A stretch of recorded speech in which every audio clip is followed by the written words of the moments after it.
Iglesia Apostólica Tiempos de Restauración presenta su programa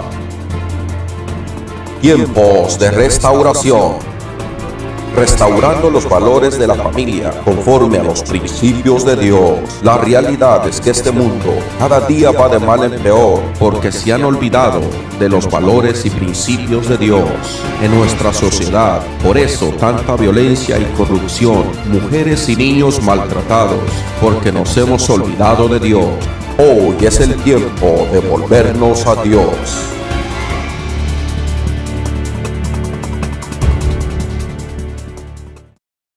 Joel capítulo 2 y versículo 13, ¿lo tenemos?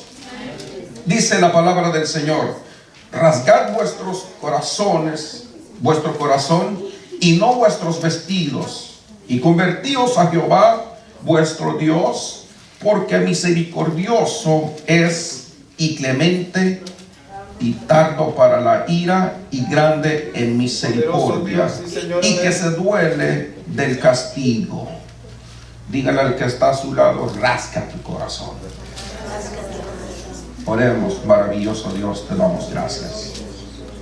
Dios mío, te ruego que en esta tarde unjas mi corazón y mi mente, Señor. Prometo darte toda la gloria y todo el honor, Dios mío, como siempre lo he hecho. Bendice tu palabra, Señor. Bendice a tu pueblo, Señor. Prepara cada corazón y cada mente, Dios mío, para poder entender y discernir tu palabra, Señor. Que sea el poder de tu Espíritu, Dios mío, iluminando nuestra mente y tocando nuestros corazones. En el nombre poderoso de Cristo Jesús, te damos gracias, Señor. Amén, maravilloso Dios. Tome su asiento. Entonces el profeta Joel, Dios lo levanta y entonces le habla al pueblo de Israel y le dice: rasgad vuestro corazón y no vuestros vestidos, y vestí y convertíos a Jehová vuestro Dios, porque misericordioso y clemente, tardo para la ira y grande en misericordia, que se duele del castigo. Este era el profeta Joel hablándole al pueblo de Israel, inspirado por Dios, que le habla al pueblo de Israel, los convoca a ayunar y a orar, y los llama al arrepentimiento y les dice: rasgad vuestros corazones, no vuestros vestidos, y clamad al Señor. Y me llama la atención cómo es que Dios le habla al profeta Joel y le dice: rasga vuestros vestidos. La realidad es que Joel fue uno de los profetas menores que Dios levantó para hablar a su pueblo, para instar a su pueblo. El problema es que el pueblo de Israel se había alejado de Dios. El pueblo de Israel había detenido las ofrendas, había detenido todo lo que ellos traían a los sacerdotes o al templo, y entonces la ira de Dios se encendió, y Dios entonces hace que Joel mire en una visión como una plaga de oruga o de saltón venían y destruían toda la hortaliza, todo el sembradío, lo destruían. Enseguida también Dios le enseña a Joel y le dice que va a venir una larga sequía para el pueblo de Israel. Y en tercero, Dios también le enseña en el libro de Joel a Joel y le dice que también el pueblo de Israel va a ser invadido por el ejército asirio, por lo cual entonces Joel se para y empieza a hablar con toda la iglesia, con todos los miembros, y les empieza a decir a los sacerdotes: sacerdotes, rasgad vuestro corazón, no vuestros vestidos. El problema es que los sacerdotes estaban tristes, estaban sentidos, estaban frustrados, estaban enojados, estaban decepcionados. Los sacerdotes no sabían qué hacer, y entonces ellos, porque los sacerdotes dependían del pueblo, dependían de las ofrendas, no había más holocausto. En aquel tiempo se hacían los holocaustos, en aquel tiempo se tenía que hacer holocausto cada semana, pero para hacer los holocaustos tenía que haber carneros, tenía que haber becerros, tenía que haber ovejas, para hacer los holocaustos. Pero entonces, como el pueblo de Israel había detenido las ofrendas, había detenido todo lo que traían para Dios, en otras palabras, se les había acabado la gratitud hacia Dios. Se habían apartado de Dios. Entonces Dios hace que el profeta Joel reciba por revelación y mira, y el profeta Joel comienza a escribir entonces el libro de Joel y les empieza a decir que se levanten, que rasguen su corazón, no su vestidura. Rasgar la vestidura era una costumbre o era un acto de los sacerdotes. Cuando un sacerdote rasgaba su vestidura, era símbolo de que estaba en desacuerdo, enojado, o triste, o decepcionado. Usted puede leer el libro de Génesis capítulo 37 y versículo 34, donde dice que Jacob, cuando sus hijos le dieron la noticia que su hijo José se había muerto y que alguna bestia lo había devorado y lo había comido, dice que Jacob rasgó su vestido y se ciñó de cilicio y echó ceniza sobre su cabeza. Entonces rasgar el vestido era un símbolo de tristeza, un símbolo de luto, un símbolo de desacuerdo, un símbolo de una grande decepción dentro de su corazón. Denle un aplauso al Señor.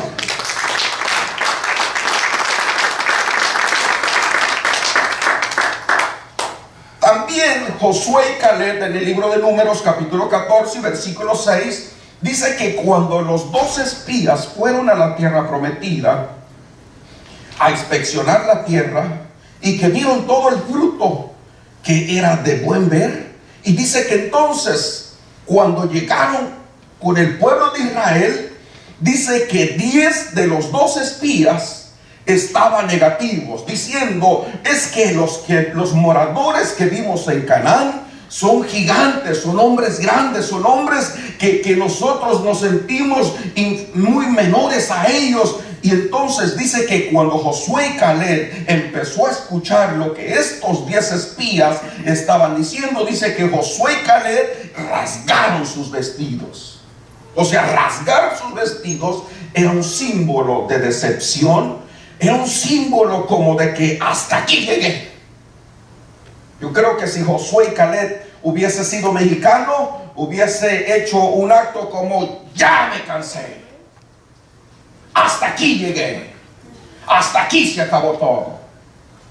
Y la razón que entonces Joel les dice a los sacerdotes: rasguen sus corazones, no los vestidos. Porque el problema es que los sacerdotes rasgaban sus vestiduras en símbolo de protesta, en símbolo de desacuerdo, en símbolo de dolor, en símbolo de tristeza, pero sus corazones seguían igual. Ellos no buscaban a Dios, ellos no adoraban a Dios, tenían un problema interno dentro del templo, dentro de la iglesia, pero ellos solo rasgaban sus vestidos. O sea, se había convertido una costumbre. ¿No le parece así que al cristiano se le parece un mecanismo, una costumbre, una rutina venir a la iglesia a cantar y adorar de la boca o de la mente, pero no del corazón? Bendito Dios. ¿Ha visto que hay gente así? Ayúdanos, Señor. Eso es real, hermanos. A veces la gente canta porque se sabe el canto, pero cuando alguien canta de lo profundo de su corazón, cuando alguien adora a Dios espontáneamente, empieza Dios a tocar su vida, a tocar su corazón. Eso es rasgar el corazón. Rasgar el corazón es descubrir mi corazón a Dios, descubrir mis emociones a Dios, descubrir las imperfecciones que hay dentro de mi corazón, es descubrir las debilidades y decirle: Dios, yo sin ti no soy nada, yo sin ti no puedo, yo estoy cansado, Señor, yo necesito de tu presencia, yo necesito olvidarme de mí, concentrarme en ti y adorarte a ti, porque si yo te adoro, tú me vas a dar la fuerza. Si yo te exalto, tú me vas a bendecir, porque la adoración comienza aquí en la tierra, sube hacia arriba al cielo y del cielo baja la presencia de Dios, toca los corazones, toca las vidas, sana los enfermos, libera el cautivo, y Dios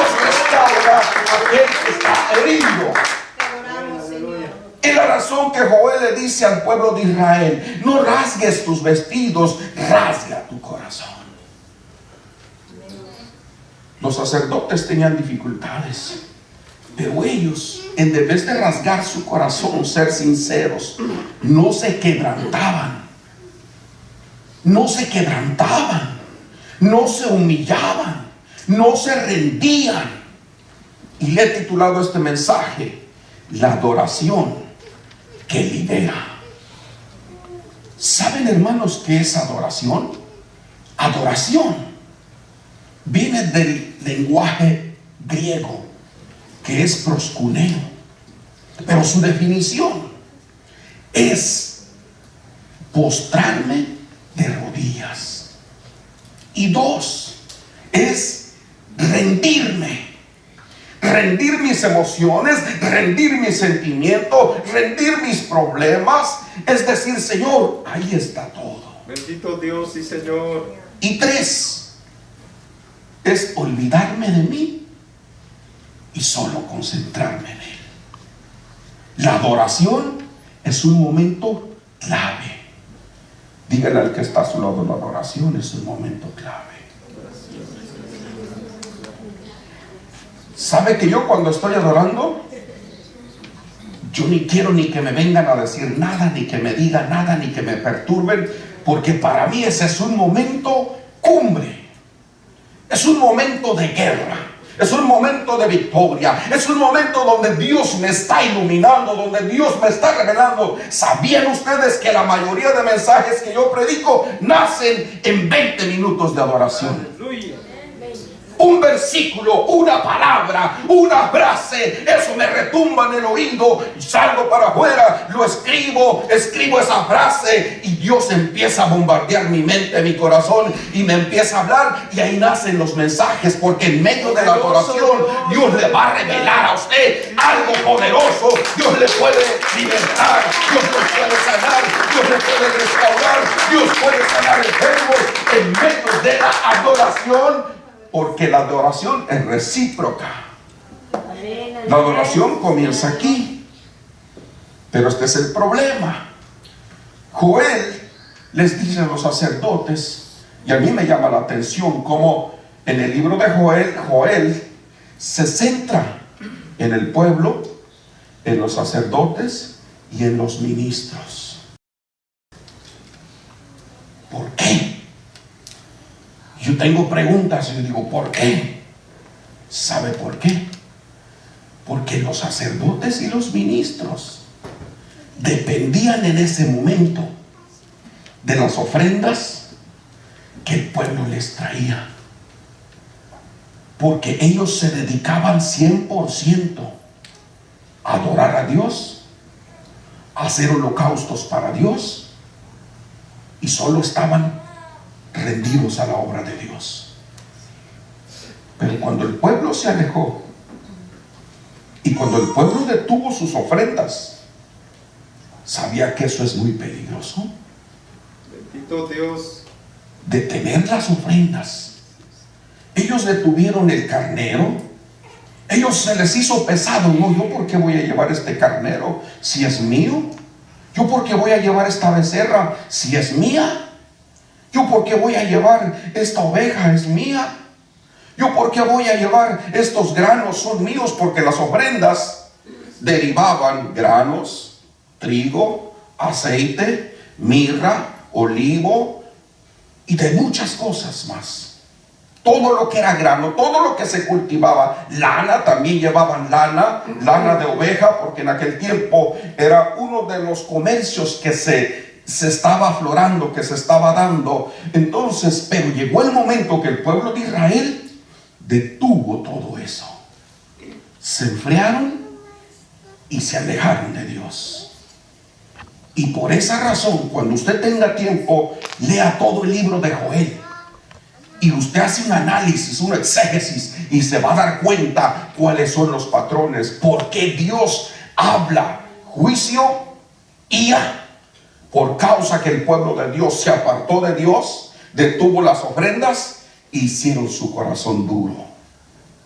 Y los sacerdotes, en vez de ellos humillarse, quebrantarse, en vez de los sacerdotes y los ministros rasgar su corazón y decir: Señor, es que sin ti yo no soy nadie.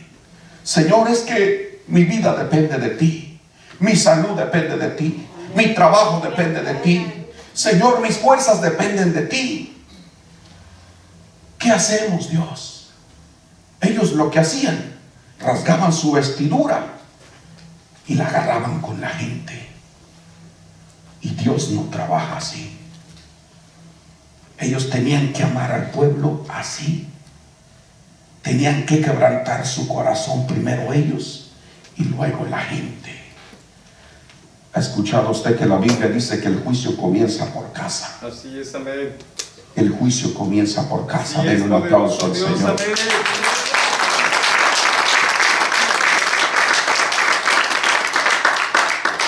Así que adoración es rendirme a Dios. Adoración es postrarme a Dios. Adoración es olvidarme de mí y concentrarme en Él. Pero eso cuesta. Dígale al que está a su lado: olvídate de ti. Olvídate de ti. Olvídate de ti. No, pero es que yo tengo que pagar biles. No, es que yo tengo que pagar el pago de la renta. No, es que yo tengo que trabajar mañana. No, es que yo tengo que hacer esto. Es que tengo que pagar el bill de la luz. Es que tengo que hacer esto. Es que tengo que hacer lo otro. Es que mi mamá en México, mi hermano. No, es que mira, ya va a llover y el agua se le va a meter. ¿Y qué vamos a hacer? Y solo yo estoy pensando, y por todas esas cosas no adoro a Dios. No me concentro a Dios y no le exalto con todo mi corazón.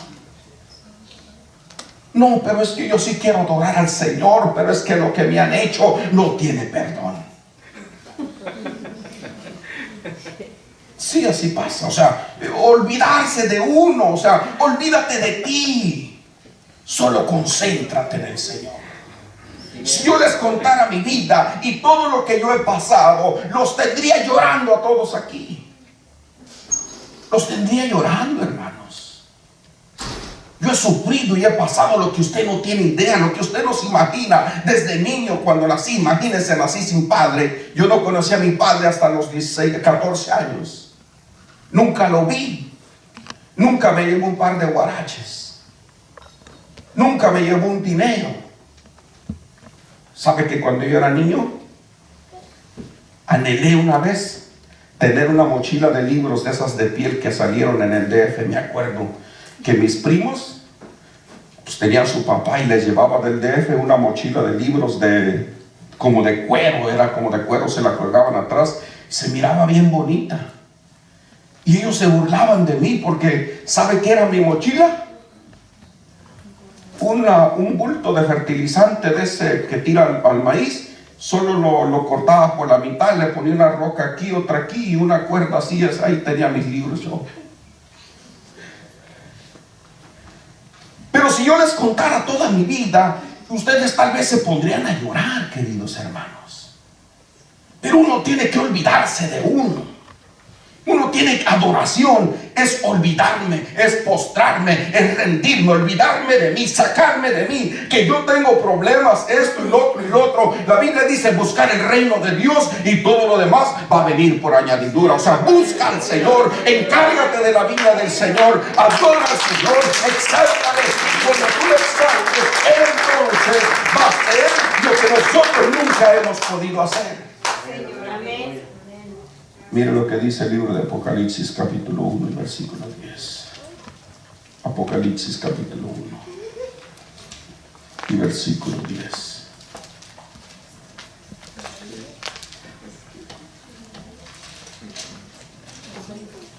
Lo tenemos. Vamos a leerlo. Yo estaba en el Espíritu en el día del Señor. Mire, yo estaba en el Espíritu en el día del Señor. Y oí detrás de mí una gran voz, como de trompeta, que decía: yo soy el Alfa y la Omega, el primero y el último. Escribe en un libro lo que ves y envíalo a las 7 iglesias que están en Asia: Éfeso, Esmirna, Pérgamo, Tiatira, Sardis, Filadelfia, Laodicea. Este era el apóstol Juan en la isla de Patmos. Se dice que el emperador Domiciano lo había desterrado y lo había llevado a la isla de Patmos. La isla de Patmos es una isla que tiene 34 kilómetros de largo por 13 kilómetros de ancho. La isla de Patmos es una isla donde a la persona que mandaban ahí era como mandarlo a que se muriera o que lo matara una mordida de serpiente, un escorpión, o que se muriera de hambre, o que un alacrán, porque era una isla plagada de animales venenosos. Y la persona que llevaban allá era como darle la sentencia de muerte. Se dice que el emperador Domiciano de aquel entonces mandó al apóstol Juan para allá porque lo odiaba, le tenía coraje, porque el apóstol Juan no paraba de hablar de Cristo Jesús. Y la esposa del emperador comenzó a decirle: Domiciano, como que ese señor que se llama Juan tiene la razón. Y se enojó tanto el emperador que agarró al apóstol Juan y lo mandó a la isla de Patmos. O sea, en la isla de Patmos no vivía nadie, no había casas, lo único que había era una cueva. Pero cuando entonces el apóstol Juan llegó ahí, él dijo: el emperador me mandó a que me muera, pero él no sabe que yo sirvo a un Dios poderoso. Yo lo voy a adorar aquí en esta cueva. No me importa, yo lo voy a adorar, yo lo voy a exaltar, yo le voy a buscar su rostro. Por eso es que dice el libro de Apocalipsis capítulo 1 versículo 10, dice: y en el día del Señor, o sea, en el día que Dios me tocó, el día que Dios me habló, el día que Dios se me apareció, el día que tuve un poder del Señor, el día en que tuve un kairos de Dios. Ese puede ser su día hoy, iglesia. El apóstol Juan dijo: el día del Señor. Yo estaba ahí entonces y de pronto escuché una voz como de trompeta que me dijo: yo soy el primero y el último. Tómalo un lápiz y escribe lo que yo te voy a decir. Y escribe el mensaje a las 7 iglesias de Laodicea. Y empezó a decirle a la iglesia de Tiatira, Filadelfia, Laodicea, de Éfeso, Pérgamo. Y empezó a darle la revelación. En medio de la crisis, el apóstol Juan adoró a Dios, exaltó a Dios, buscó el rostro del Señor, se humilló al Señor y Dios se le apareció. Denle un aplauso al Señor. ¿Qué hacemos nosotros?